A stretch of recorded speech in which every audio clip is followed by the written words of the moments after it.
Praise the Lord. இன்றைய தினத்திற்கான கேள்வி. கர்த்தர் பவுலே, நீ என்னை குறித்து எருசலேமில் சாட்சி கொடுத்தது போல எங்கே சாட்சி கொடுக்க வேண்டும் என்று கூறினார். உங்கள் பதிலை கீழ்கண்ட வாட்ஸ்அப் எண்ணிற்கு அனுப்புங்கள். நேற்றைய கேள்விக்கு பதில் அந்தியோகியா.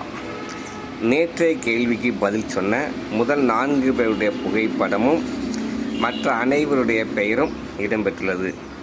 நம்முடைய சேனலை லைக் பண்ணுங்கள், ஷேர் பண்ணுங்கள், சப்ஸ்கிரைப் பண்ணுங்கள். நன்றி.